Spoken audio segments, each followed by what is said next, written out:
Hey, it's Bram Duffee for Health Communication class.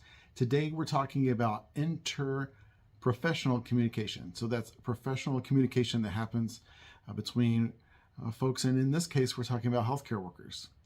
And when we talk about communication in healthcare, there are two big ideas that come up about just how do we communicate with folks about each other as far as theories go. And the first one is called information exchange perspective, and there's another one that's called the construction of meaning perspective. But the information exchange perspective is kind of like having all the facts being put out there by all the people in the room so that things are passed back and forth and shared. And it's like a more linear approach. But actually, there was a study done in the New England Journal of Medicine that provided how useful this kind of stuff could be, because they looked at things like a surgery checklist. And I can't imagine a place that's more critical than surgery to get everything absolutely perfect. And this is the kind of thing, these surgery checklists were cutting down on complications and deaths and problems. And it just makes sure that everybody is on the same page, and any kind of important detail gets watched for potential mistakes that might be happening. So this is the kind of information exchange that we're talking about. There's this other concept called construction of meaning perspective. It's just a little bit more complex. It's not just about information swapping. It's kind of like making sure everybody understands what's going on and everyone's on the same page. And one example I have is for ACLS. It stands for Advanced Cardiac Life Support. It's the class that everyone that's part of a resuscitation team would normally be certified in to do CPR. And the research has shown that the best way to communicate is in those kinds of critical situations is by repeating things and having a leader to the team, but setting up the environment so that anyone can speak up at any time. It's an inclusive environment where you ask for ideas from people that are in the room, like the other providers, and so that nothing gets missed. It's sort of like having a checklist, but that checklist is being held by every person in the room and knowing what should happen next. And so part of that is not just figuring out what caused the cardiac arrest, but it's also about making sure all of the things are done to do the resuscitation correctly. So this is an example of this kind of construction of meaning. The meaning gets constructed in the moment with layers of checklists. You know, believe it or not, poor communication is one of the big things that causes problems like medical errors. And there's a study that was put out in the Journal of Joint Commission that showed that bad team communication was the main factor in medical errors and even patient deaths. This usually happens when there's a breakdown in understanding. Like if a doctor uses some fancy medical term and the nurse didn't understand it, or the patient didn't get what they were saying. You know, a lot of healthcare teams now use this technique called the S-bar. And an S-bar is this paper that has all the information about the patient on it so that it could all be looked at the same time, at the same moment by everybody. And S-bar isn't just a word, it stands for something. So it stands for Situation, Background, Assessment, Recommendation, SBAR. And so a lot of hospitals will use that term just regular, you know, and I would say about a third of the hospitals that are in my area have that as normal terminology. And so this is a record that is commonly printed out when a patient is being transferred somewhere else. It's a record that's held electronically in the patient's file, so that the doctor and the nurse, as well as the pharmacist or the a consulting physician or anybody that needs to be in that record to see what's going on, will see those things all in one place, so that you can sum up both of those kinds of so that you can have all of that information there.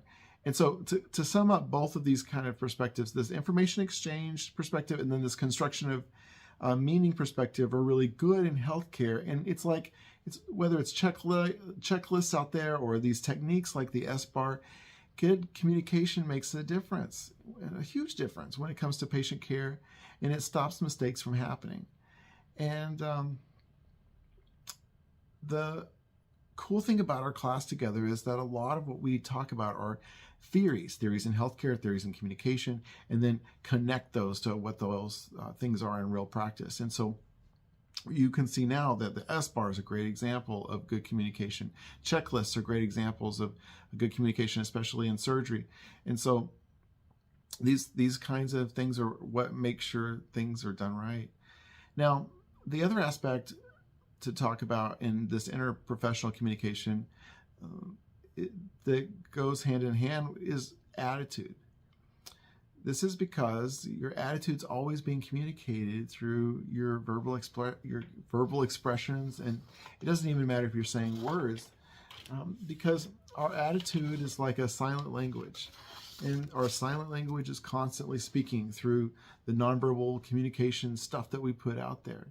And it's like how we move our eyebrows and how we move our shoulders and how we speak and use our voice.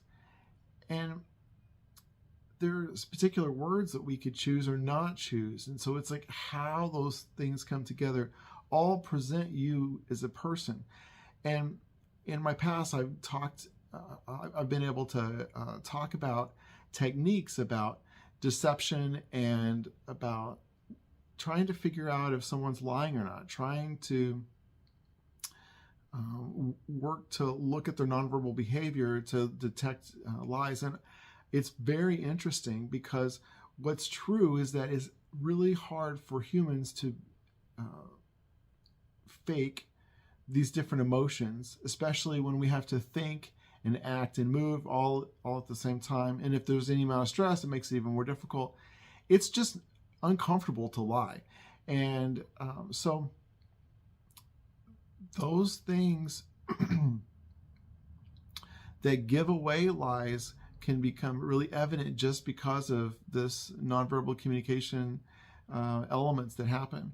And so what I'm saying is that we need to pay full attention to what's going on in our surroundings, especially when we're working and dealing with patients, because we've all had people that we've interacted with in environments where they just obviously didn't care.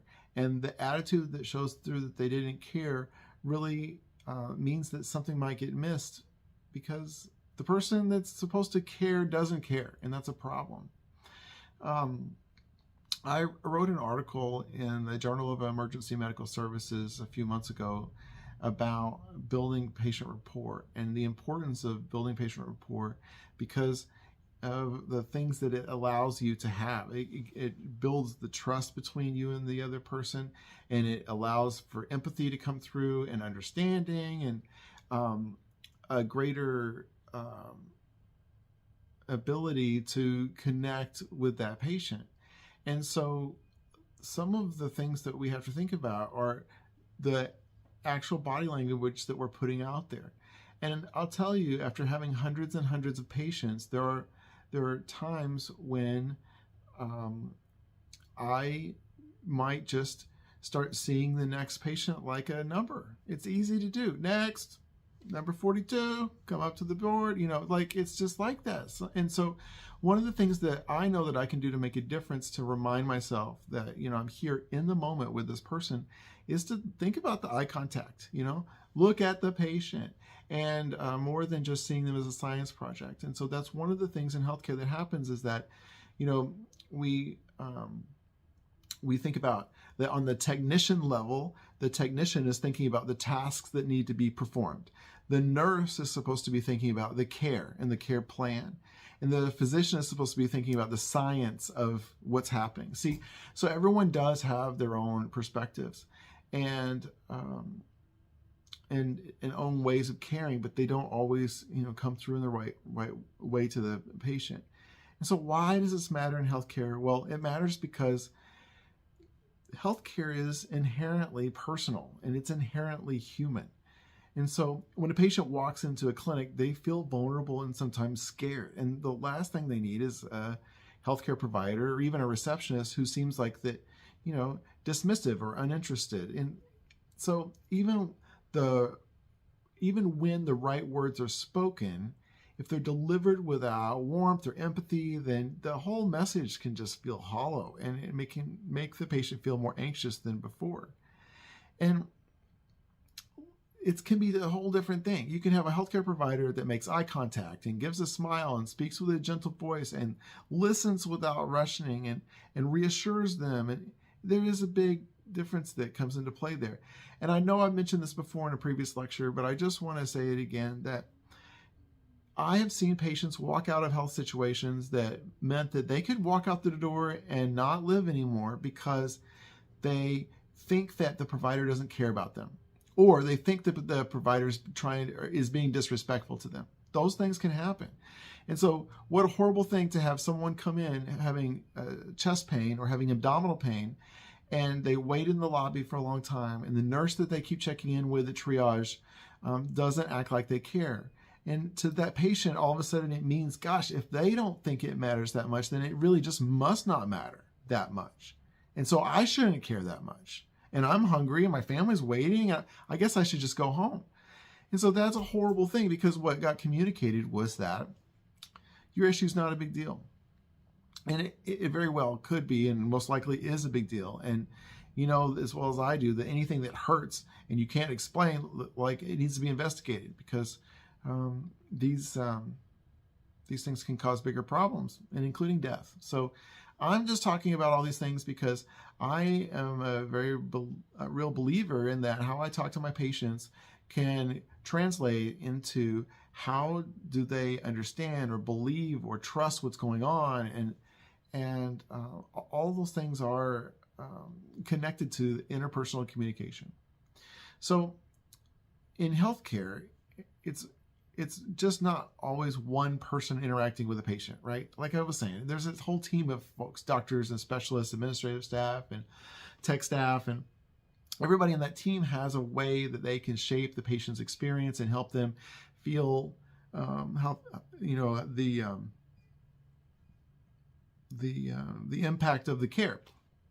And one of the things that happens is in healthcare, we have a provider that's a nurse or a paramedic or someone that's directly taking care of or in charge of taking care of that patient. And when they're not taking care of the patient anymore, they hand off to another provider.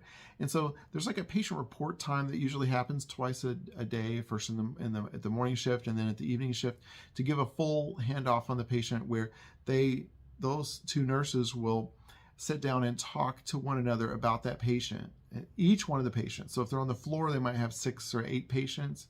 And if they're in the ICU, they probably have 2 patients. If they're in the ER, they probably have 4 patients or 3. So this is the kind of thing that they do. They'll talk through their patients together. Same thing happens with physicians. If an emergency room physician is going to admit the patient to the floor, there's another physician that's going to be taking over their care on the floor. It's going to be a specialist physician, or the hospitalist there. So that conversation happens for every patient. There's an electronic record that happens that gets shared, and there's an actual voice-to-voice conversation that happens. And so this kind of situation can mean that we set that patient up for success or failure, because some of the things that get communicated or not communicated matter during that time. And if you have a provider that doesn't care, then it's a really cruddy time to be in charge of that patient, because that's the moment when all the nuances about the patient can come through that sometimes can make a difference about the patient's social circumstance or their needs. So good teamwork isn't just about skills. It's about attitude, and it's about working in harmony. And it's about communicating positively with respect and empathy and care in the interaction. And all that stuff helps build trust. And a team that communicates well, that supports and respects each other, and has a positive working environment, that positivity can be felt by patients. and can help ease them in their situation or even empower them, to take charge of their health. And I'll tell you that I've had times where I haven't felt comfortable seeing a doctor even in their office because of the office staff. And so if the office staff doesn't know what they're doing and it seems like they're all quirky and mismanaging everything, then it gives me some uncomfortability too.